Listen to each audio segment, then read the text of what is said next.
Hello दोस्तों, एक और नई वीडियो में आप सभी का स्वागत है। साथियों, आज अपन बात करेंगे भारत की आर्थिक समीक्षा 2025-26 के बारे में अपन चर्चा करेंगे। सभी को साथियों पीडीएफ फाइल मिल चुकी होगी, ठीक है। जल्दी अपने पास में सो राजस्थान की आर्थिक समीक्षा भी आने वाली है। उससे पहले पहले साथियों अपन क्या कर देंगे, जो भारत की आर्थिक समीक्षा उसको अपन कंप्लीट कर देंगे।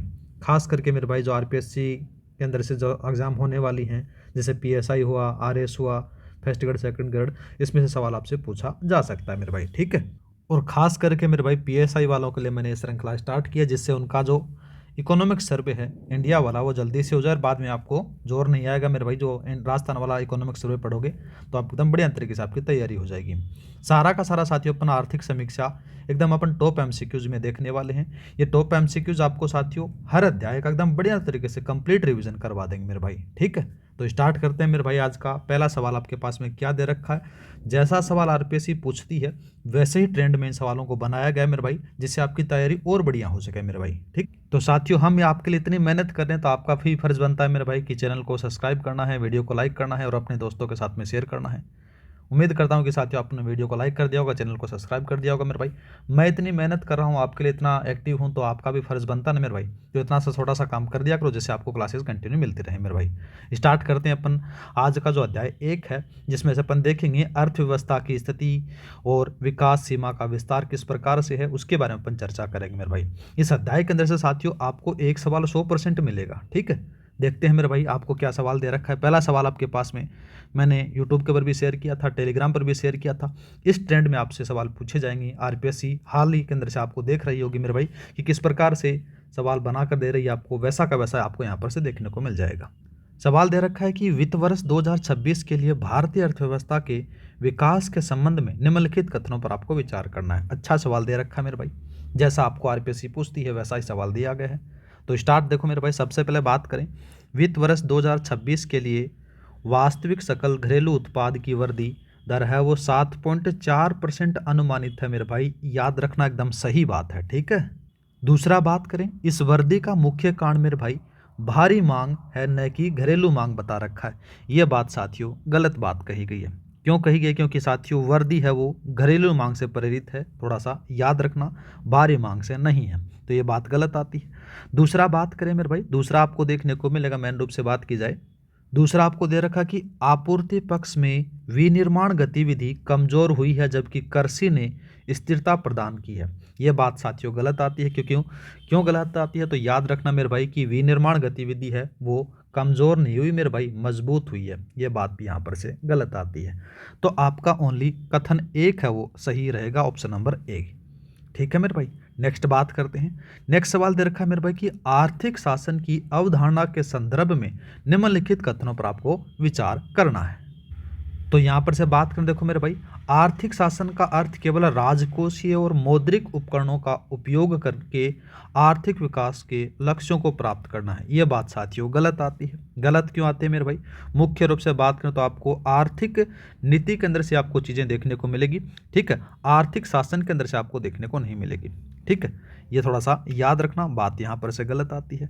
दूसरा बात करें, यह विदेश नीति या फिर राष्ट्रीय सुरक्षा उद्देश्यों को प्राप्त करने के लिए आर्थिक संसाधनों का जानबूझकर उपयोग है। यह बात एकदम सही है। दूसरा बात करते हैं मेरे भाई कि प्राचीन एथेंस का नाम आता है, मेगारियन डिक्री आर्थिक शासन का एक ऐतिहासिक उदाहरण है। यह बात सही है मेरे भाई। तो आपका दूसरा और तीसरा एकदम सही है मेरे भाई, तो ऑप्शन नंबर आप सी लगा दो। नेक्स्ट बात करते हैं मेरे भाई। नेक्स्ट सवाल दे रखा है कि वैश्विक अर्थव्यवस्था और निवेश के रुझानों के संदर्भ में निम्नलिखित में से कौन सा कथन गलत है वो आपसे पूछा गया है मेरे भाई। तो देखो सबसे पहले बात करें तो देखो साथियों, सबसे पहले आपको देखने को मिलेगी वर्ष 2024 में वैश्विक प्रत्यक्ष विदेशी निवेश एफडीआई प्रवाह में 11% की गिरावट आई। बात सही है मेरे भाई, ये बात एकदम सही है, इसको बात सही आ जाती है। दूसरा बात करते हैं, अमेरिका, ताइवान, कोरिया जैसे देशों में एआई से संबंधित वित्तीय निवेश में रुचि बढ़ी है। यह बात भी सही है, ये भी सही है, ये भी सही है। दूसरा बात करते हैं मेरे भाई, देखो दूसरा आपके पास में दे रखा कि 2024 में अमेरिका में एफडीआई प्रवाह में भारी गिरावट दर्ज की गई। ये बात साथियों गलत आती है। गिरावट दर्ज नहीं की गई मेरे भाई, यहाँ पर से एफडीआई है वो बढ़ा है। तो ये बात आप बता, ये जो ऑप्शन नंबर है तीसरा है ये आपका गलत है। दूसरा बात करते हैं, डेटा सेंटर का विकास, बढ़ती डिजिटल मांग और रणनीतिक औद्योगिक नीतियों से प्रेरित है। ये बात भी सही है। तो आपका जो कथन है वो तीसरा है ना मेरे भाई, ये गलत आता है। वैसे देखा जाए तो यहाँ पर से आपका ये कथन गलत है और तीनों सही है। नेक्स्ट बात करते हैं। नेक्स्ट सवाल दे रखा है कि वित्त वर्ष 2026 पहले अग्रिम अनुमान में विभिन्न क्षेत्रों में वृद्धि दर GVA का सही मिलान करना है। अच्छा सवाल है, वेरी वेरी इंपॉर्टेंट है मेरे भाई, याद रखना, 100% आपके एग्जाम में छपेगा। ठीक है मेरे भाई। तो मेरे भाई इसके बारे में अपन बात करें तो कृषि और संबंधित क्षेत्र, जिसमें से अपन कृषि हो गया, पशुधन हो गया, वानिकी आपको देखने को मिलेगा। तो मेरे भाई यहाँ पर से जो वृद्धि दर आपको देखने को मिलेगी वो मिलेगी 3.1% मेरे भाई। दूसरा बात करते हैं विनिर्माण केंद्र से साथियों आपको 7% देखने को मिलेगी। दूसरा बात करते हैं सेवाएं, सेवा में साथियों 9.1% की वृद्धि दर मिलेगी। और उद्योगों के बारे में बात करें तो मेरे भाई 6.2% की वृद्धि आपको यहाँ पर से देखने को मिल जाएगी। तो यहाँ पर से आपका जो ऑप्शन नंबर है वो ए सही रहेगा।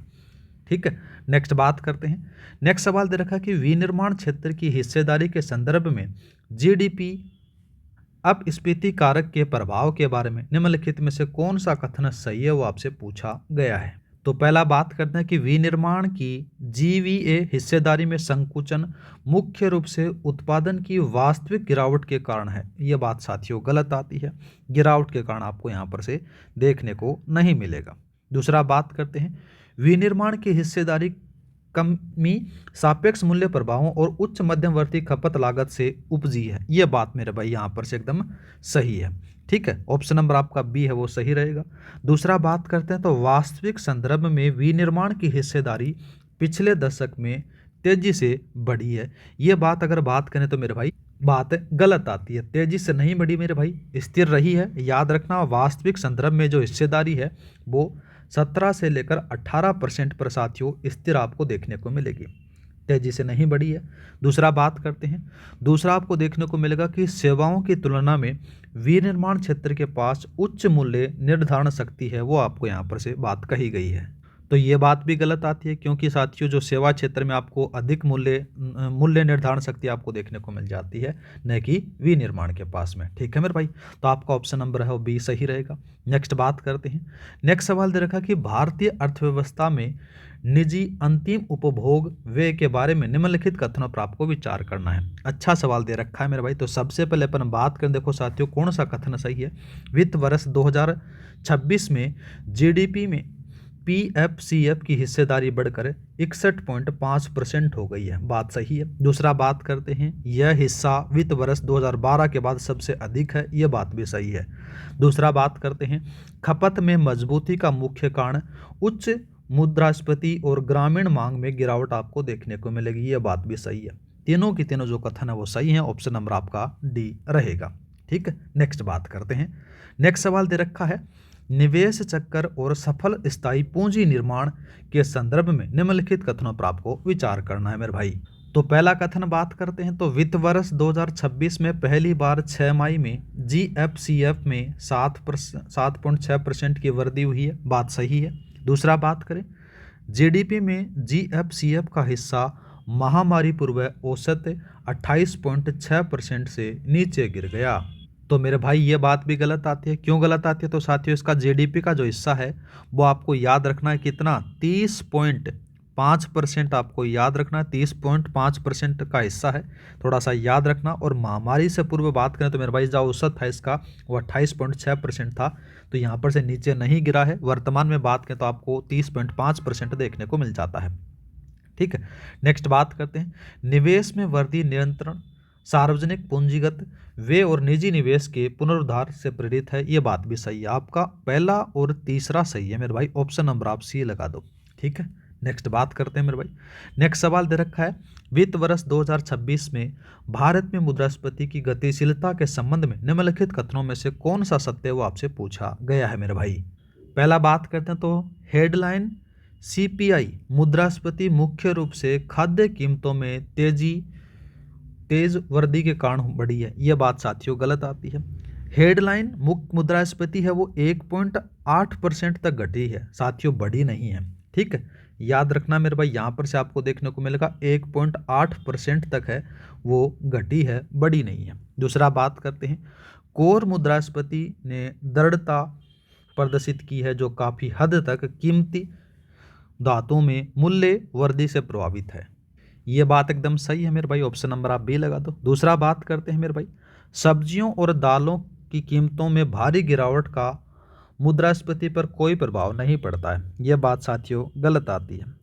क्योंकि गलत क्यों आती है मेरे भाई, तो याद रखना, सब्जियों और दालों की कीमतों में सुधार में मेन रूप से बात करें तो अविस्फीति में मदद की जाती है। थोड़ा सा याद रखना, ये बात भी गलत आती है। दूसरा बात करें तो मौद्रिक नीति को और अधिक सख्त किया गया है, ये बात साथियों गलत आ जाती है। ठीक है, गलत क्यों आती है मेरे भाई, तो याद रखना, जो रेपो रेट है वो रेपो रेट में 125 अंकों की कमी की गई है। याद रखना, कितने अंकों की कमी की गई है, 125 अंकों की कमी की गई है। ठीक है, 125 अंकों की कमी हुई है, ये थोड़ा सा याद रखना। तो ये बात भी गलत आती है, आपका ऑप्शन नंबर है वो बी सही रहेगा। नेक्स्ट बात करते हैं, दूसरा दे रखा है कथन और कारण वाला सवाल दे रखा है मेरे भाई, देखते हैं अपन कौन सा सवाल है क्या है। पहले बात करते हैं कथन के बारे में, तो भारत के कॉर्पोरेट क्षेत्र में बैंक ऋण पर अपनी निर्भरता कम कर दी है, यह बात सही है। दूसरा बात करें, मौद्रिक नीति के संचरण ने बाजार आधारित वित्तीय साधनों को बड़े निगमों के लिए वित्त पोषण का एक क्या बनाया मेरे भाई, व्यवहार्थ स्रोत बना दिया गया है और उनके आंतरिक संसाधनों पर वृद्धि हुई है, यह बात सही है मेरे भाई। आपका ए और बी दोनों सही है, कथन और कारण से व्याख्या भी सही हो रही है, तो यहाँ पर से ऑप्शन नंबर आप ए लगाओगे। नेक्स्ट बात करते हैं, नेक्स्ट सवाल दे रखा कि भारत सरकार की राजकोषीय स्थिति और घाटे के लक्ष्यों के बारे में आपके बारे में यहाँ पर से कथन दे रखा है, सही कथन बताना है। ठीक है मेरे भाई, तो पहला बात करते हैं, तो केंद्र सरकार वित्त वर्ष 2026 तक जीडीपी के 4.4% के राजकोषीय घाटे के लक्ष्य को प्राप्त करने की राह पर है। ठीक बात है। दूसरा बात करते हैं, कुल केंद्र सरकार के व्यय में पूंजीगत व्यय की हिस्सेदारी वित्त वर्ष 2020 से वित्त वर्ष 2026 के बीच घटकर 12.5% हो गई है, यह बात साथियों गलत आती है। ठीक है, बढ़ी है, बढ़ोतरी हुई है, कितनी हुई है मेरे भाई, वो भी याद रखना, 22.6% की बढ़ोतरी आपको यहाँ पर से देखने को मिली है, कमी नहीं हुई है। दूसरा बात करते हैं मेरे भाई कि सरकार ने राज्यों को पूंजीगत व्यय के लिए विशेष सहायता प्रदान की है, यह बात भी सही है। पहला और तीसरा सही है लाला, ऑप्शन नंबर आप सी लगा दो। ठीक है, नेक्स्ट बात करते हैं, नेक्स्ट सवाल दे रखा है कि निम्नलिखित में से किस कारक ने हाल ही में भारत के सॉवरेन बॉन्ड यील्ड में गिरावट में योगदान दिया है, तो मेरे भाई याद रखना, अच्छा सवाल है। तो इसके बारे में अगर बात करें तो मेरे भाई मेन रूप से बात करें तो राजकोषीय अनुशासन और कम रेपो दर में योगदान दिया है, ऑप्शन नंबर आपका ए सही रहेगा। नेक्स्ट बात करते हैं लाला, नेक्स्ट सवाल दे रखा है कि भारत की सांख्यिकी प्रणाली को मजबूत करने के लिए शुरू किए गए नए सर्वेक्षणों का उनके उद्देश्यों के साथ में मिलान करना है। इंपॉर्टेंट लगा लो मेरे भाई, 100% आपके पेपर में छपेगा। तो पहला बात करते हैं, तो असंगठित क्षेत्र के उद्यमों का वार्षिक सर्वेक्षण, तो मेरे भाई याद रखना यह आएगा आपका अनौपचारिक असंगठित क्षेत्र को नियमित रूप से कवर करना। ठीक है मेरे भाई। दूसरा बात करते हैं अखिल भारतीय ऋण और निवेश सर्वेक्षण, तो मेरे भाई याद रखना ग्रामीण और शहरी क्षेत्रों में घरेलू संपत्ति और ऋणग्रस्तता का आकलन किया जाता है। दूसरा बात करते हैं निगमित सेवा क्षेत्र उद्यमों का वार्षिक सर्वेक्षण आपको देखने को मिलेगा, तो ये याद रखना कॉर्पोरेट सेवा क्षेत्र में व्यवस्थित कवरेज देखने को मिलेगा। दूसरा बात करते हैं स्थिति मूल्यांकन सर्वेक्षण, तो मेरे भाई याद रखना कृषक परिवारों की आय उत्पादन ऋणग्रस्तता की तस्वीर आपको यहाँ पर से देखने को मिलेगा। तो इम्पोर्टेंट है, याद रखना है, ऑप्शन नंबर आपका पहला सही रहेगा। नेक्स्ट बात करते हैं, अच्छा सवाल दे रखा है मेरे भाई। ठीक है, सवाल दे रखा है कि नाउ कास्टिंग मॉडल के संबंध में जो जीडीपी अनुमान के लिए उपयोग किया जाता है निम्नलिखित कथनों पर आपको विचार करना है। ठीक है मेरे भाई, तो पहला बात करते हैं यह केवल भविष्य की भविष्यवाणी करता है, वर्तमान की नहीं, तो मेरे भाई याद रखना यह बात गलत आती है। नाउ कास्टिंग है ना मेरे भाई, ये क्या करता है, तो थोड़ा सा याद रखना, नाउ कास्टिंग है ये वर्तमान निकट भविष्य और हाल ही के अतीत की भविष्यवाणी करता है। ठीक है, वर्तमान की भी इसमें शामिल होती है। दूसरा बात करते हैं इसमें से डायनेमिक फैक्टर मॉडल का उपयोग किया जाता है, तो मेरे भाई बात सही है। ठीक है, दूसरा बात करते हैं इसमें से 17 उच्च आवर्ती संकेतकों का उपयोग किया जाता है, जैसे कि ई वे बिल, सीमेंट उत्पादन आदि, बात सही है। तो दूसरा और तीसरा सही है मेरे भाई, ऑप्शन नंबर आप सी लगा दो।